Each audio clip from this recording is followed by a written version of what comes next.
समस्त को आम यूट्यूब चैनल फ्रेश ओडिशा को स्वागत करुच्ची। आज वीडियो रे आम जानिबा स्टेट स्कॉलरशिप विषय रे। पोस्ट मैट्रिक स्कॉलरशिप आपण माने समस्ते जानिथिबो।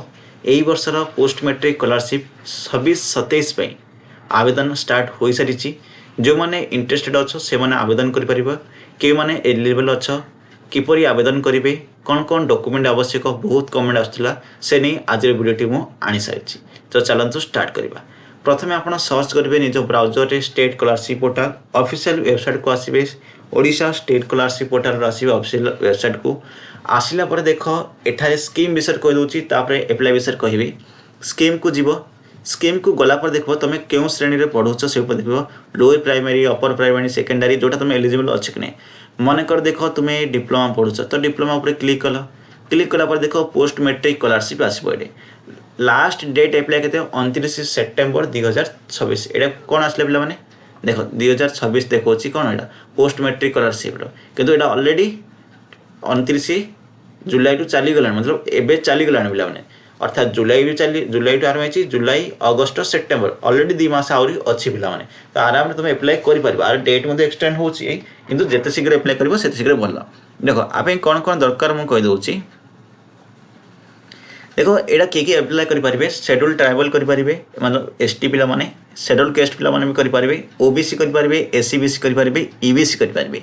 आपण मैंने कहे ईबीसी कौन। ईबीसी देखो जनरल कैटेगरी जो मान ईबीसी अच्छी, मतलब इकोनॉमिकल बैकवर्ड क्लास अच्छी से माने ईबीसी कैटेगरी जाउछंती। शेड्यूल ट्राइबल तो कास्ट सर्टिफिकेट दरकार पड़े। कौन कौन आवश्यक देख मुझे कहीदे। एतारे देख गाइडलाइन डॉक्यूमेंट अच्छी, आप चाहिए आपको क्लिक करेंगे, क्लिक करी डाउनलोड करी देखी मध्य पारिबे। ठीक अच्छे, एटा सब किसी लिखाई पिला माने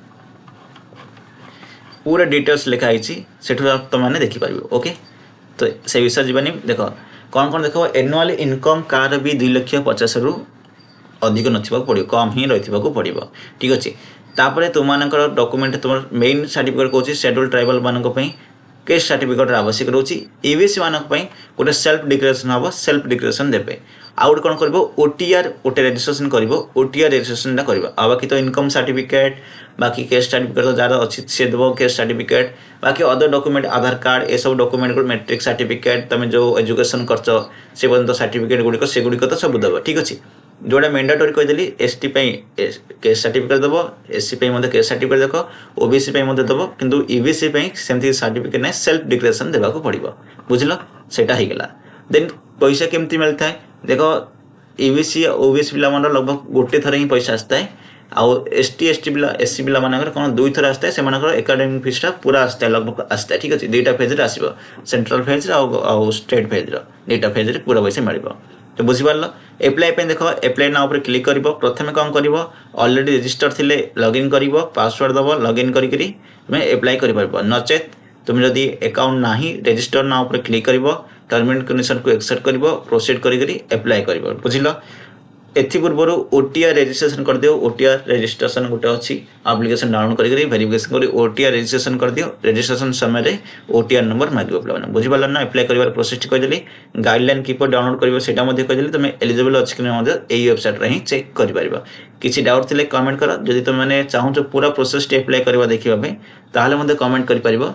नेक्स्ट वीडियो रे पूरा प्रोसेस एप्लाई कर आनीदेवी। ठीक अच्छे, तो चलतु आज वीडियो ये रखा। पुणी मिसवा आउ गोटे वीडियो आउ गोटे टॉपिक को नहीं से विदाय दिंतु।